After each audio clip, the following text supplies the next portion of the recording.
Growing up, a lot of kids are into video games, drawing, or sports. For some reason, my obsession was making trading cards. I discovered this when I was 8 years old, and a few kids came onto the playground with these things called Yu-Gi-Oh cards. The bizarre monsters and seemingly never-ending pool of characters that were unique to each kid in the playground just fascinated me. About a week later, I got my first deck, a starter deck Joey. But I wanted more, so I got home from school and started making my own cards. This then became a completely separate game, and I never stopped. 10 years later, and many different games later, I made a YouTube channel for it. And 10 years after that, I'm here. Partway through making my 18th game, and making this video, which is a special thank you to celebrate 10 years of the channel, WOOO, and 20 years of me making card games.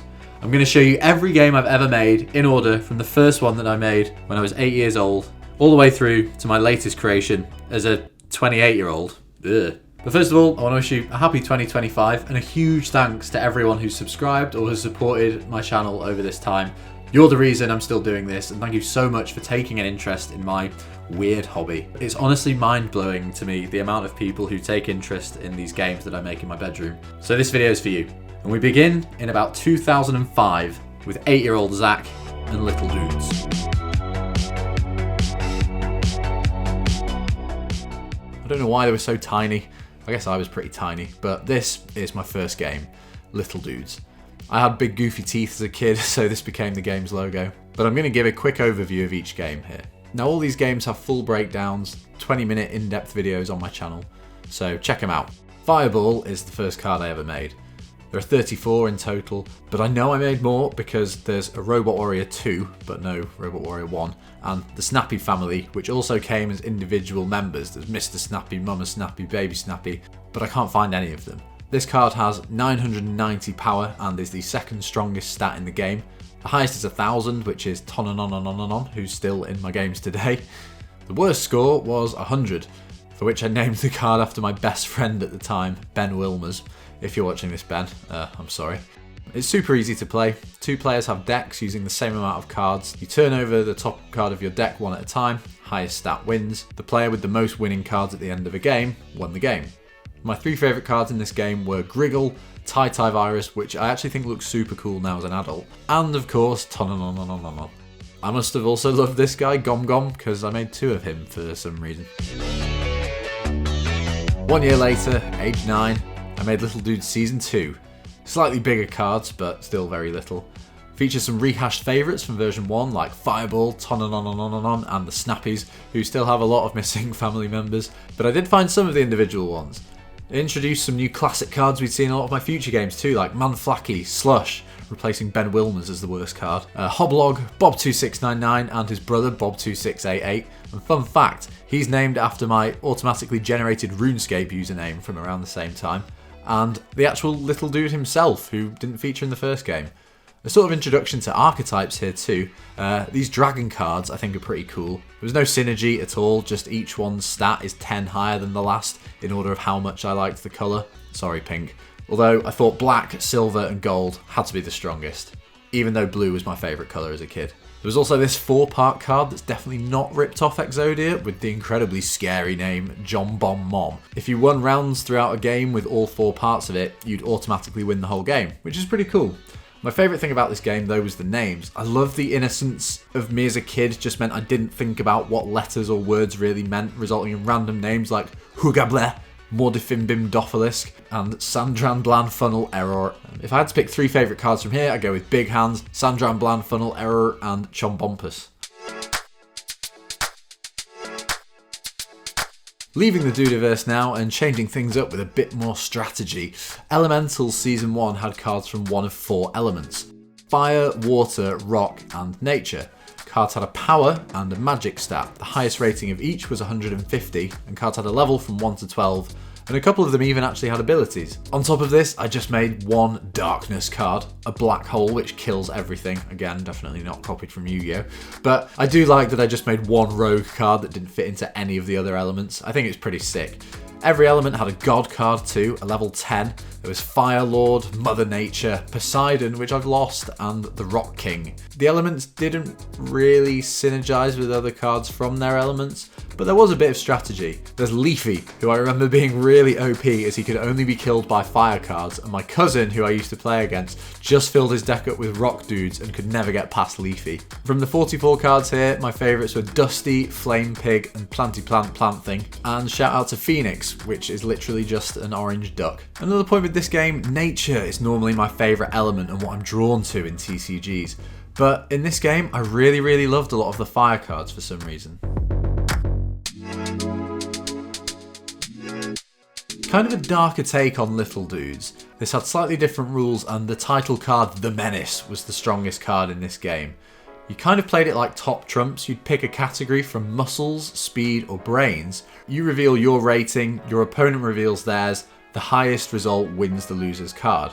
Do this again and again until a player runs out of cards and they lose the game. Cards also had a level for no particular reason. This was also the first game I introduced rarities. I didn't make packs or anything to open, so the rarities didn't matter, but I remember getting a glow-in-the-dark pen, and cards could either be shiny or luminous if they were rare.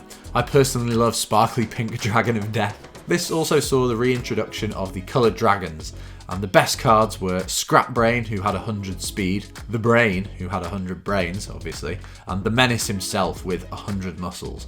But my favourite cards here were Demented Chicken, Sawster, and Mouth, which were all ironically pretty useless cards, but they're my favourites. Side note, when I was going through my old games, I found these. Some cards for old games my younger brother made. He's 4 years younger than me, and he must have seen that I just spent all day making cards in my room, so thought he'd have a go. We've got Stressy Volcano Face, Zoc, which might be named after me, Ashy Bashy, and I really like Ah's attack names. His Run Into You attack and his Fatness defense rating, which is only 6, so can't be that good. Back to Little Dudes after 2 years off. I changed things up a bit, did computer templates, rarities, and they actually came in packs, and I sold some of these at a school fair for charity. I don't think I raised much money, but I actually think this is my least favourite game I've made. There's not much focus on creative characters or the artwork. There were 50 cards in total, as you can see from my very Microsoft Word 2000 style booster pack, and a slush archetype, which was fun. One thing I think was quite cool though were the backs. The way I printed them, I really couldn't line up the logos on the middle of each card. So I kind of just made a pattern of a watermark that I put on the back of every card sheet. And when I printed out and cut the cards out, it didn't really matter whether they were centered because there was just this pattern going across them. My favourite cards were Colucci, my brother's idea, shout out to him, Dub Squib, and Kabuari. Elementals version 2. This is maybe the only game I've never shown on the channel before. I need to do a full showcase of this. Again, if you haven't seen, I've got a playlist of every game in this video that's fully in-depth showing every card if you want to check them out. Elementals Season 2, I didn't spend much time on it, but I brought it to a family gathering at the end of the year to show some of my younger cousins. And they were super into it. The game had 6 elements this time: water, fire, earth, rock, robot was new, and then the dark element, which again only had 1 card. This time, not a rip-off of a Yu-Gi-Oh card. The big appeal of this game though were the gods. When my cousins were battling, I gave them each 1 god card, and they kept trying to trade for each other and were really protective over their gods, which was really sweet. I then also made this big boss, the supreme hero of all elements, with maxed out 150 stats, which I only kept for myself and would just beat all my cousins with. But I really like his card template. My favourite cards in this game were Ancient Obelisk, the rock card, Funky Tree, and Beating Fire Every Day. My least favourite card was Candle. But the fact my cousins loved this game really motivated me, and it meant that next year I had to start ramping things up, as there were expectations on me as the older cousin to deliver on these presents.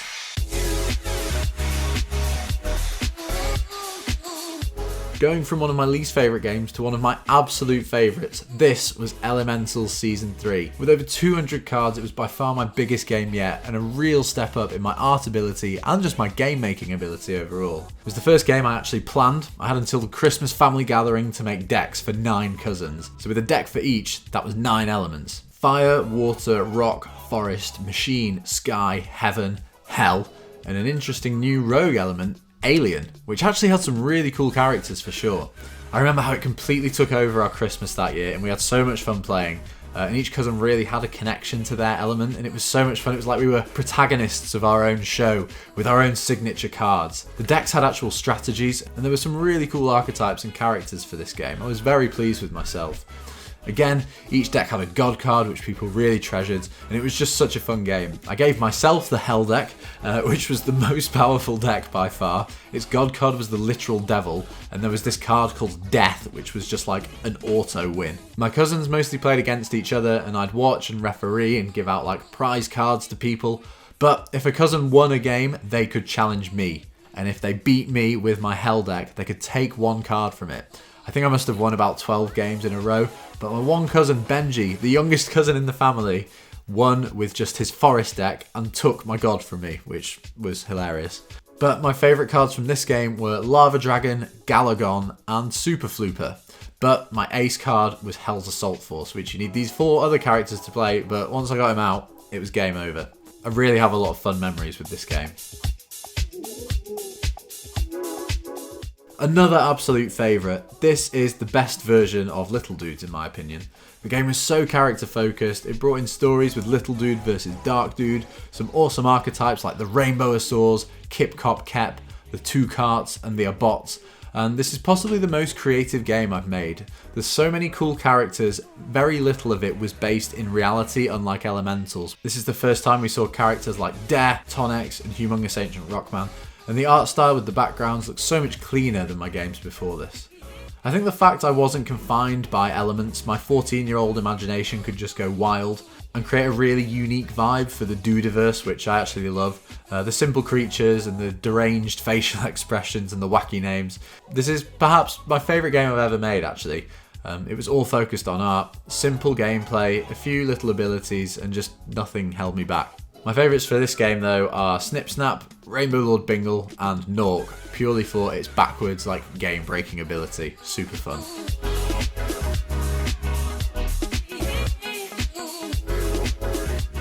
Unlike the last two, this was a pretty quick game. I think I got bored of it within a couple of months. There were a lot of different card types, attack names and nice colourful artwork. My favourites from this were 12-headed War Snake, Annihilatron and Scythe Sect, which looking back honestly now feels really impressive, like the 3D aspect of his scythes seemed way ahead of my art ability for the time, but I think this card looks great. But I did abandon this game because I thought of a much cooler concept that would really shape the future of my TCG making.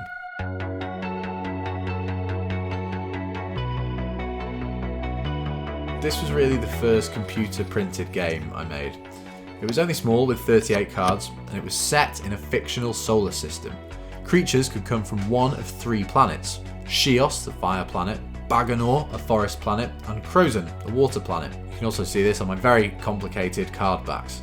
As you can see by a lot of the backgrounds and the detailed descriptions, I really delved into the planet's lore. I thought a lot about the planet's surface, their ecosystems, the food chains, Akron being at the bottom, and the lord of one of the planets, Krosnov, with his axe, and like the Azracs here, which are made of pure crystal and were hunted by the king for their bodies. Stuff like that I think is really nice in a TCG.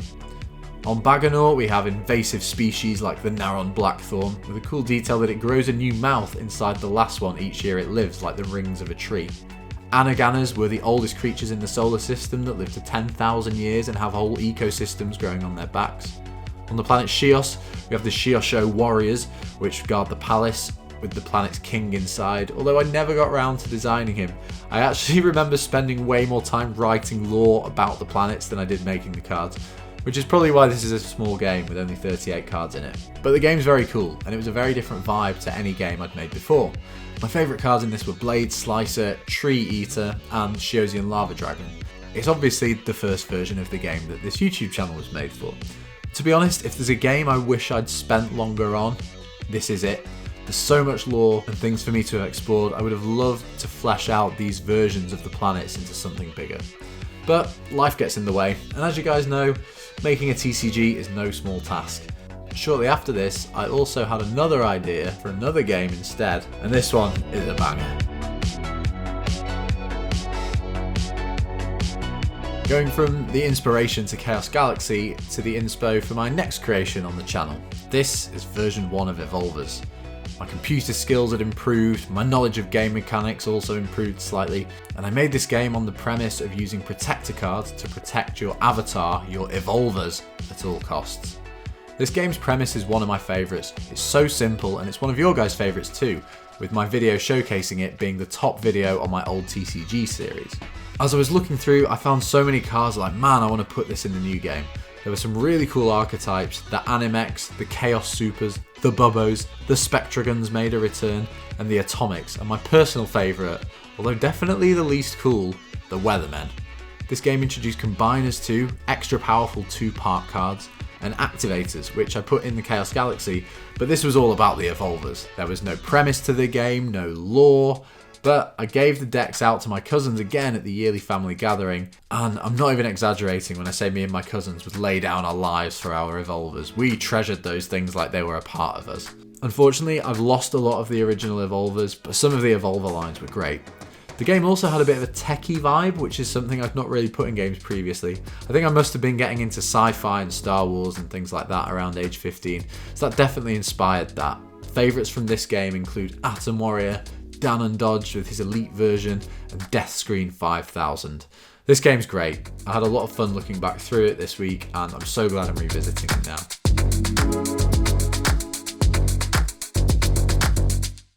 One of my biggest games, but it rarely saw the light of day. It didn't make it to the family gathering that year for some reason, but I made so many cards, and at one point in the summer, me, my brother, and my one cousin Matty were on holiday and played it.